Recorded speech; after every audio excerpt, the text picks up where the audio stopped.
Hello everyone, my name is Maruku and welcome back to What If Deku Had a Soul Eater Quirk. So let's get started. It's bright early morning and Izuku is getting prepared for class. He's gotten all his stuff together, gotten his clothes nice and pressed and cleaned, and he's excited. He can't wait to get there. And as he casually walks his way to school, he wonders what kind of classmates he'll have. If they'll be mostly transformation types or mostly inhibitors, or not inhibitors, emitter, or if they'll be mutant types. He's just so curious. The idea of quirks has him so intrigued. Not to mention with the fact that he is incredibly proficient with using different pro heroes' fighting styles. He can't wait to see the fighting styles of his classmates. And then when he finally reaches the campus, he looks up at it and he thinks to himself, there really is a difference between coming here to take the test and coming here as an actual student. He's incredibly pumped. It's hard for him to even put into words how happy he is. But he goes inside and he thinks to himself, man, I hope that Ochako's in my class. He really, really hopes that she's in his class because, in his personal opinion, she's a very, very sweet girl. She's very, very kind and compassionate, and he can't help but wonder, why she herself is different. Why it is that, that being wielded by her felt so different from being wielded by his mom. He's having a hard time kind of grasping that specific kind of, difference. And once he kind of rolls up in the to the classroom, he sees the door. He's like, that door is massive. Though I shouldn't expect any less of UA. I mean, they are known for being very accommodating towards people with, quirks that make them really big. And he puts on a real big smile and he's real happy and pumped and excited. And he's like, time for you to meet all your new classmates, Izuku. This is a new chapter in your life. Time to accept it with both hands. And as he swings the door open to look inside, he sees the one person that he really wishes he didn't have to see ever again. Sitting on a desk chair, with his feet propped up on the table, is Katsuki Bakugo himself, being yelled at by Tenya Ida. And Tenya is just kind of lecturing him, going, do you have no innate respect for your upperclassmen? Our upperclassmen sat here at these very desks. How dare you sully these desks with your feet? And Bakugo basically looks at Ida and goes, bro, why are you so uptight? It's not that bad. Leave me alone. And then he looks over and he sees Izuku and he's like, what's that stupid null doing here? But he says it inwardly to himself, because you can't be going around saying such hate speech. But otherwise, Izuku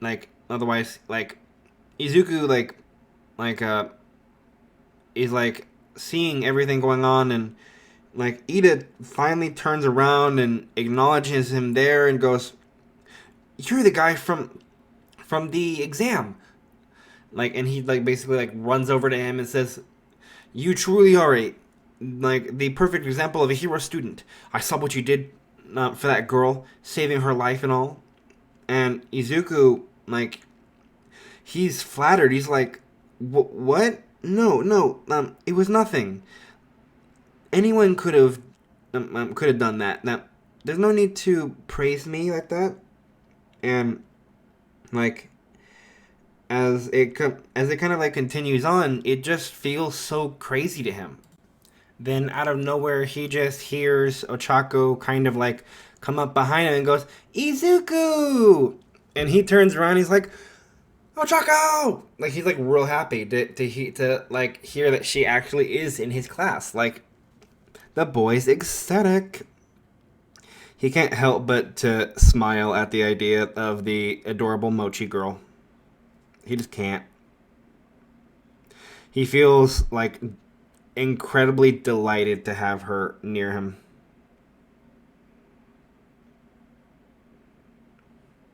But nevertheless, like, he just kind of feels that like it was a miracle that like at least someone he likes is there, you know?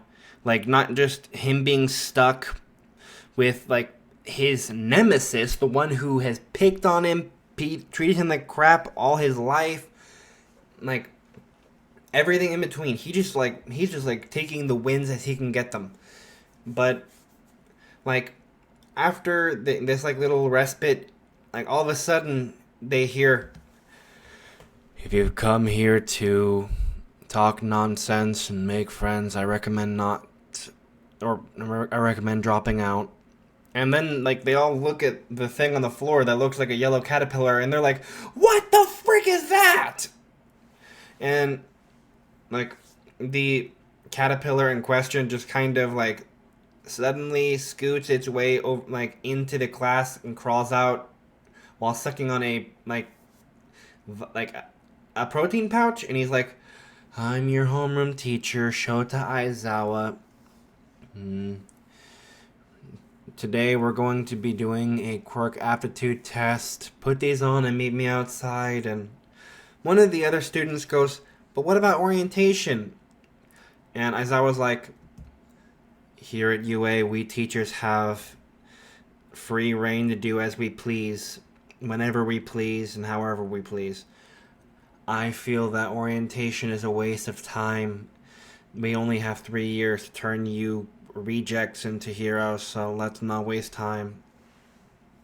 And they all leave and they go to the locker room, and like Izuku, he takes off his shirt like to put on the gym uniform that he's like internally gagging at, because internally he's like, I really, really hope he didn't get any of his disgusting hobo body juices on my uniform.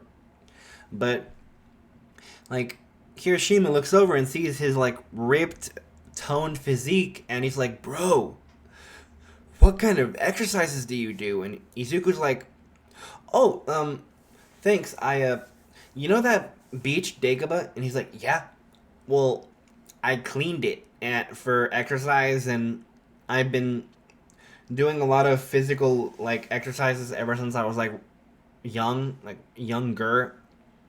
So, yeah, that's my routine. He's like, bro, that's super manly. And Izuku's like, what's so manly about pushing, like, cleaning the trash? And I don't get it. Like, he doesn't actually get it. And as he's kind of, like, putting, like getting the pants on, and finally gets the shirt on, he suddenly hears from behind him, oh my gosh, guys. Our sorry. Our upperclassmen left us a treasure. Such a magnificent treasure.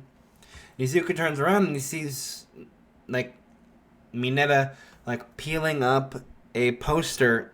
He's like, truly, this is a gift that given to us from our upperclassmen up high. What amazing upperclassmen we have. And Izuku's kind of, like, trying to figure out what's going on. He's like, why is there a hole behind a poster? And then Minoru's like, I believe this leads into the girls' changing rooms. I can't wait to see Momo's rack and Mina's juicy thighs and Horaka's nice juicy body with the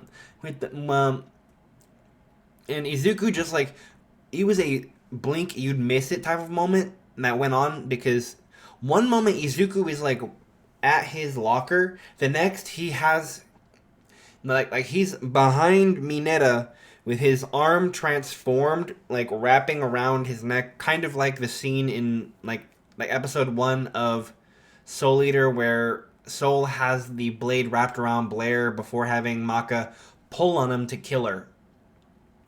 But Izuku gets like real up close to Mineta, and he tells him, "What do you think you're doing?" And Mineta's like, "What?" He's like, "I said, what do you think you're doing, Mineta?" He's like, "I'm trying to enjoy a treasure from our upperclassmen." And Izuku says back, "Oh, so you're perving right now. Is that it? You're being a disgusting degenerate. Trying to invade the girls' privacy, trying to harass them." He's like, "What's wrong with me wanting to see the girls' boobs and their nice juicy thighs?" And Izuku finally responds, "Well, Mineta, I'm going to say this once, and only once. If you want to keep all of your body parts intact, I'd recommend you not do this again. It's people like you that I find the most disgusting. It's people like you that give men a bad reputation. And it's people like you that I hate the most in life. Always trying to invade the girl's privacy. Always trying your hardest to be a filthy degenerate. When you could easily just not do it. Now, unless you'd like me to do some bodily harm to you, I recommend you turn around and pretend you never did this. Capiche?"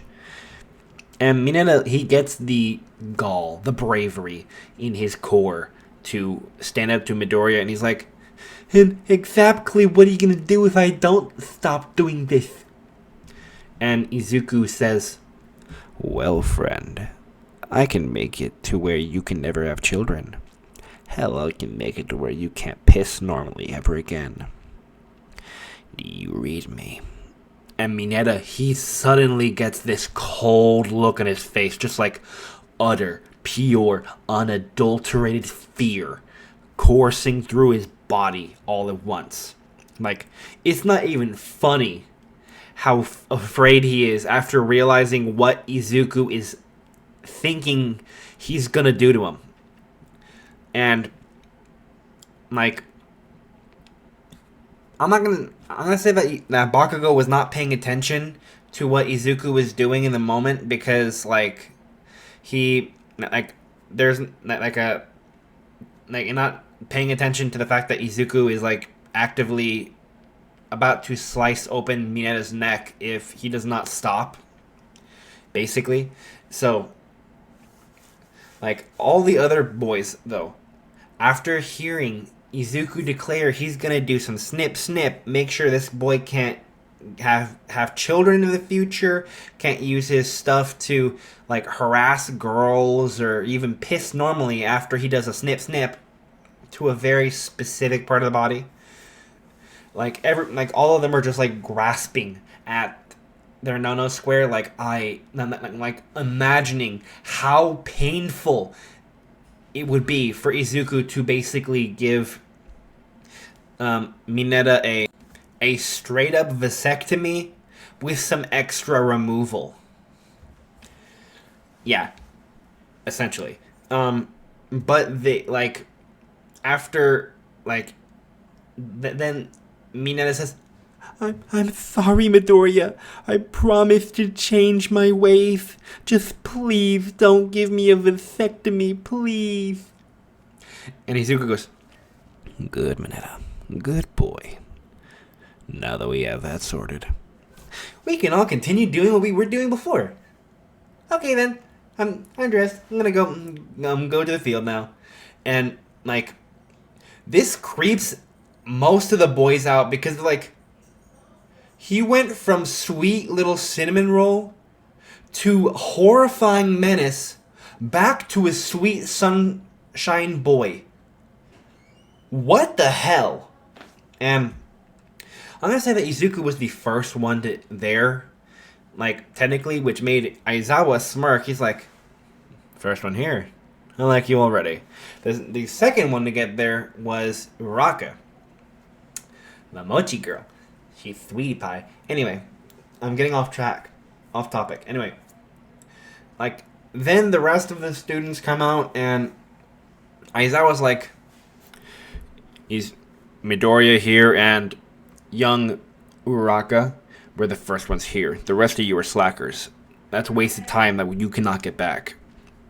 But we'll proceed. Midoriya, he calls him forward. Exactly, what was your furthest softball throw in middle school? And Izuku looks takes on a thinking look on his face and says, I think 30 meters. And Aizawa's like, okay then, throw this ball. And Izuku, he catches the ball in his hand. He goes, okay, let me think about this for a second. What are the rules? Yes. Stand in this circle. Do not leave the circle. You can use your quirk at any point. Just do what you gotta. And he's like, yes, sir. And, he takes the ball. He tosses it in the air a little bit to test how gravity's going to work here. And then, like, on the last pitch up that he does, he shoots his arm up into the air, transforms it into the Warhammer, like careens it down at an angle, and hits this thing into the distance. Like, it's soaring. Like, completely soaring. Now, I forgot to mention that, like, the way the Warhammer looks. Now, Izuku's Warhammer, like, that he got from Ochako, it looks like Diane's Warhammer from Seven Deadly Sins, where it's got, like, the normal flat hammer side, but it also has that, like, that curved thorn on the other side, I think. Now with that cleared up, I'm going to say that the ball kind of careens in, like, about 1,000 meters. Like, he hit the hell out of that thing. And, like, everyone's jaws just drop. But Bakugo in specific, he is freaking pissed. He's like, that damn Deku. How did he do that? And he like bolts towards Izuku, like at high speeds. And Izuku, after seeing this, he kind of sees Aizawa like messing with his scarf, and as Aizawa throws the scarf, Izuku recognizes him immediately. But like Bakugo like gets all bound up. He's like, "What the heck? Why can't I use my quirk?" And once Izuku finally fully processes it, he's like, Eraserhead! And the reason Izuku knows of Eraserhead is because of the fact that he is a huge fan of Eraserhead. Being a quirkless person, of course, it would make sense for Izuku to idolize the hero who literally fights quirkless with a scarf, of all things. So he idolizes, Aizawa. Aizawa's the only person he has not learned completely the fighting style of. Literally in most cases, Aizawa can go toe-to-toe with most heroes. So none of the stuff that Izuku has learned would make it any easier to fight Aizawa at all.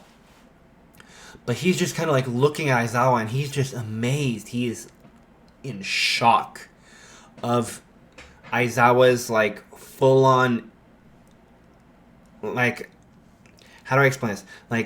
Tact, his calm demeanor, his just execution. It just drives him insane with fanboy energy. And as he's after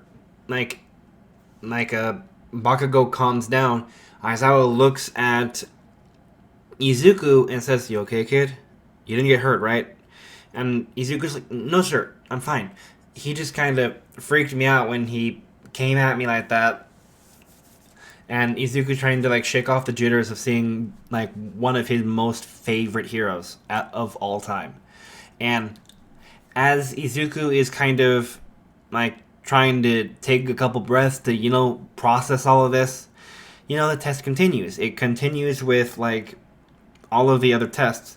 Now, Izuku, I'm not gonna say that like because of the fact that his power is mostly like weapon based. He's not gonna have like an incredible sense of like of power. Like he's not gonna get incredibly far up there, but I'm gonna say that like his grip strength was better than in canon. His like, how do I phrase this? Like he's a lot more limber than in canon. Like he's incredibly fast too, but for the most part, like he scores like medium high to medium low ish in that range, like on most tests. Like he got pretty high like pretty close to like anything. I'm gonna say that like he got within like the top 8. But like overall, the whole class does their thing, and I'm gonna say that because of the fact that no one really like said anything about anything being fun, because of the fact that like they were like all of them were so shocked by like Bakugo trying to attack Izuku out of nowhere like that, and that it took him from left field. Like they felt very, I guess you could say, like freaked out and disheartened because like another student just attacked Izuku, right? And like showed incredible hostility, which I'm pretty sure to most people is not something that they would enjoy on a regular basis, but I digress. Anyway, the whole test continues, and Aizawa basically says to them that like no one, like they all passed. They're like none of them are going to be like expected to really, how do I phrase this? Like do anything extra. That he just wanted a baseline of their powers, and he sends them off to do their other classes. And now here I'm going to say that Izuku does fairly well in every other class, and as he's sitting for lunch, right, like some notable individuals come and they sit with him. One of which being obviously Ochako, our favorite mochi girl, our bean, our baby girl. And then another interesting like pair up is that Kirishima and Mina come in and sit there, and Jiro and Denki, and then there's Sue and Tokoyami, and they all sit here, right? All of them just sit here, and they're trying to get to know Izuku, because out of everyone in the class, Izuku has showed the most intriguing of quirks. They want to get to know the cool kid who has like such a crazy versatile quirk.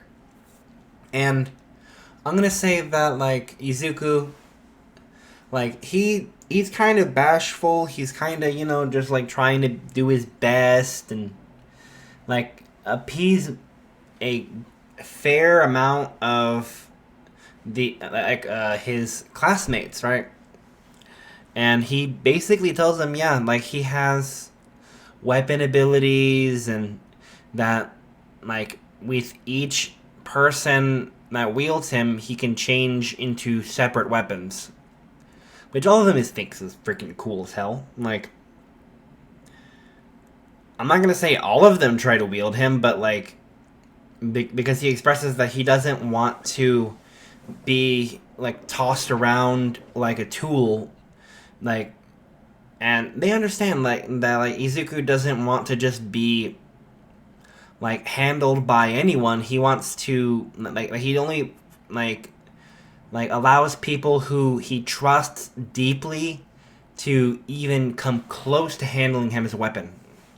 Which Ochako feels honored to know that like that she was one of the very, very few people who was allowed to wield him. Mostly because, like, the circumstances kind of called for it, because otherwise she would have been crushed by the giant robot, but I digress. Um, so Izuku says that he wouldn't mind, like obtaining new weapon forms from everyone. He just doesn't feel, I guess you could say, like like he feels like it would be a weird situation for him to get all of these different weapon forms that basically make him stronger by giving him more variety, like, but not offer anything in return to them, like that could help them in any other way. Because with each weapon form that he takes, he gets stronger. With each weapon form that he takes, he becomes more versatile in different ways. So he feels that, like, if he was to just like let everyone in the class touch him, no, wait, that sounded horrible. Everyone in the class use him as a weapon, like, and gain all the different forms, that it would feel kind of unfair to them because they'd make him stronger in comparison. And everyone, they understand that. They understand his dilemma, that he doesn't want to, like, use them for something so dumb.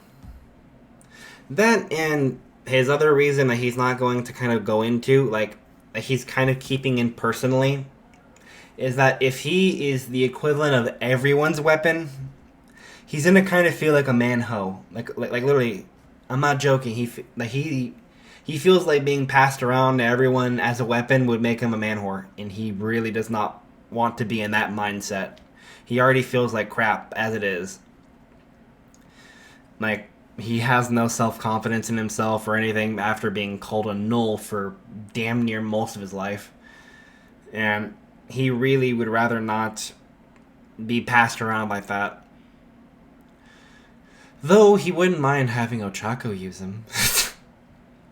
He's like, I liked being her warhammer. I liked the way that she felt when she held me. Like, low-key, he just like he kind of gets like really gooey in his own head thinking about how it felt to be connected to her. Though, like I said, more will be revealed later as to like what he can do with his Soul Eater powers and all that, and you know, like.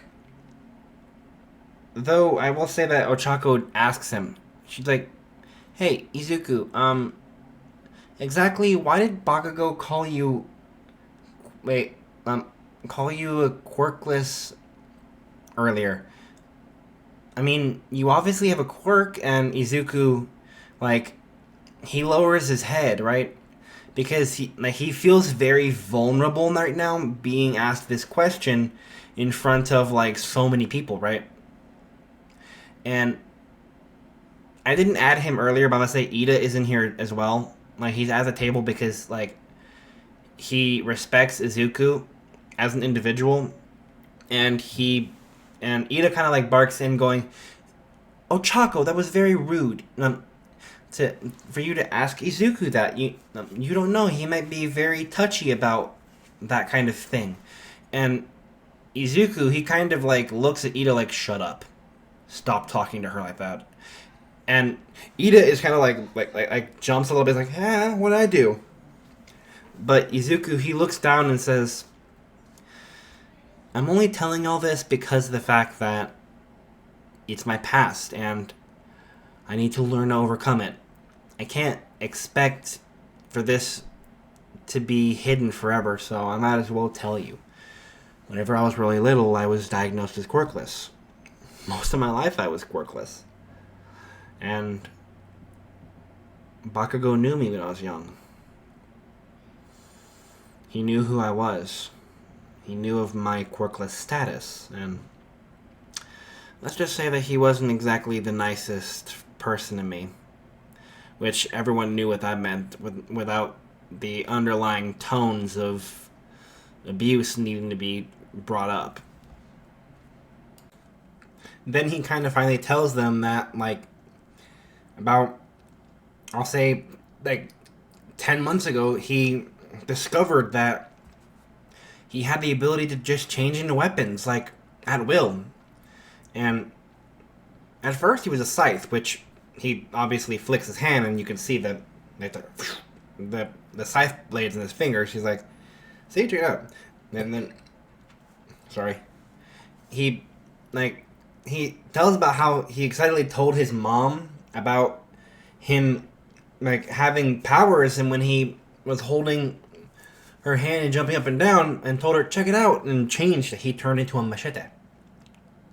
Now, why his mom would be a machete user is beyond him because of how adorably sweet she is. So the idea of her creating a weapon that's basically a machete is beyond him. But now, obviously, aside from that, whenever, like, during the entrance exam with Ochako, like, when he was partnered with her and she,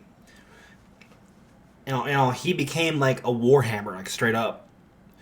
And, like, all of them are, like, really, like Mina coos a little bit. She's like, "Oh, it's adorable," like, straight up adorable. And he tells him that he doesn't exactly know why it is that he got these powers. He doesn't even know what could have caused it. But he clarifies that he just kind of feels that it's just like it was like something inside of him that gave him the powers, but he can't explain why. But that now that he has powers, he's not going to like miss out on everything that he's ever dreamed of. That he's going to make the most out of this whole, having the ability to turn into various weapons situation. And he's going to roll with it, as they say. But, like, he's just kind of like, he goes like, "Now, enough about me.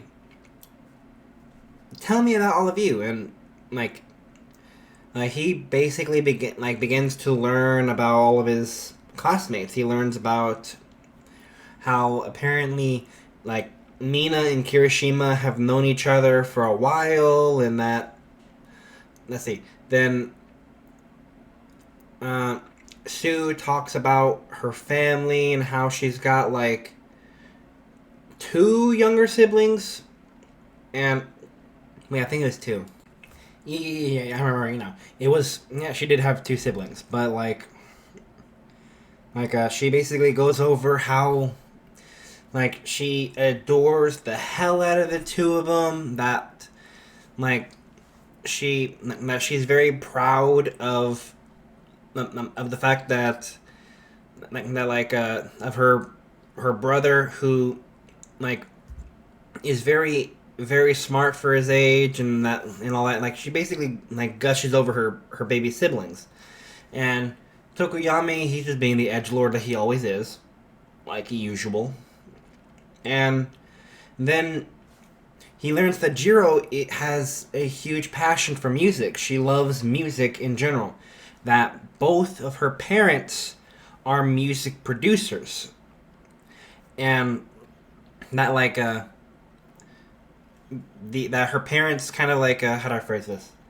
That whenever she was like my mom in middle school, how her dad and mom really wanted her to be like a part of the music industry like them, but she said about how she had talked to them and told them that she wanted to be a hero and spread her music as a hero, which they completely supported. They did not like drag her dreams through the mud for nothing. They put everything into helping her improve her musical interests and all that until she got into UA. And he and Izuku just he freaking he tells her that that's awesome. And then she tells them that as a celebration thing, that her dad gave her his lucky pick, his guitar pick. He it's literally his treasure that he has held since he was a kid, and he doesn't go anywhere without this lucky guitar pick. But that he was so proud of her that he gave her his lucky guitar pick. And then we got Denki, who's just a dumb retard that doesn't know what the hell he's talking about. He just go at one point, because of the fact that he's losing the crowd, he goes into dunce mode and just goes, "Yay!" But everyone's just sharing stories and getting close, and Izuku, he's just like, "Whoa, a lot of I have a lot of colorful classmates, just very interesting," and he's kind of trying to wrap his head around the whole process of having so many people from so many different backgrounds and all that wanting to be heroes. Like it just amazes him, man. He feels incredibly like honored to be able to like be classmates with such interesting people. And I will note that a couple of students did kind of pique his interest because of the fact that because of how intriguingly weird they were. Not crazy weird, but he got weird vibes off of these specific people. He felt like Koda was very I guess you could call him nonverbal. Because of his shyness, he saw that Koda was using sign language whenever he would address certain people, and because of how nervous he was. And the another person that he found kind of strange was the dual-haired boy who in the class, the one with heterochromatic eyes, and the one with who, despite having obviously something going on with that red side of his body, with the red hair and all that, he only used ice, which he found kind of peculiar and strange. Now, on the other hand, he saw Momo, who kind of seemed like an overachiever. She seemed too eager to get approval from other people, which he kind of felt bad about, because or bad for judging in such a way, because he doesn't know what is going on with her, or why she feels the need to be that, specifically trying to seek other people's attention, and almost as if she's trying to validate herself, which he thinks to himself could be the answer. She could probably just be a little bit of a nervous person because of whatever her background is. And though he will admit that she has a lot of very good manners. She's very polite, which he respects about her. He finds the fact that she's very polite to be very nice, especially after you've dealt with Bakugo for most of your damn life, the rude piece of junk, calling everyone extra, and being very disrespectful about everything he can do ever. But that's beside the point. It's the end of the day, and Izuku is walking home when he's met he's joined by Ochako, who runs up next to him and goes, "Izuku, can I walk home with you?" And he's like, "Yeah, that's fine." And as they're walking home, they're conversating, and Izuku's not "So, did you enjoy your first day?" She's like, "Yeah, Deku, I loved it." And he's like, "Deku?" And Ochako's like, "Yeah, that's what Bakugo called you, right? I mean, I know that he's really mean, he was mean to you, but I thought that was another way that it was something that y'all usually did." And he's like, "Oh, I don't blame you for not knowing, but that's a nickname that Bakugo used, created to make fun of me for being quirkless. It's supposed to mean useless." And she's like, "Oh no, I'm so sorry." And he's like, "Oh, Chaco, it's fine, I promise. I'm not mad. Trust me, I'm used to it by now." She's like, "Well, to me, it kind of sounds like Dekiru, which which kind of gives it a you can do it kind of feel. That I think it's kind of cute. And he's like, Deku it is! It's like, what? He's like, my whole life view, every dynamic I've ever seen in my life. I'm having a whole paradigm shift. And she's like, Izuku, calm down. Whatever you're going through is not that deep. And he's like, sorry. I've just never been... I never really thought of Deku like that. It's been such a piece of kind of like a... How to phrase it?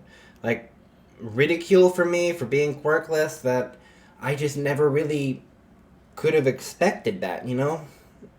Like, I understand.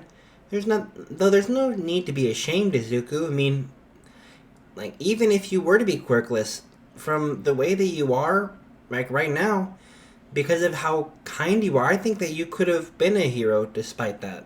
And he's like, really? You really believe that? She's like, of course I do, Izuku. You're so kind and compassionate, and you try your best. What else could you ask for in a hero? And Izuku just felt elated. He's like, I need to protect this being. I need to protect her at all costs. Nothing in the world will touch her. I swear to the Lord above, I will not let anyone hurt this girl. Like, he's low-key praying right there. Like, this thing... Ochako supremacy. Ochako supremacy. We must protect the Ochako. We must guard the Ochako. We must not let harm touch the Ochako. We must praise and worship the Ochako. But with that aside, I think I'm going to leave this part of what if Izuku had Soul Eater powers here. I hope you all enjoyed. And don't forget... The shadows are watching.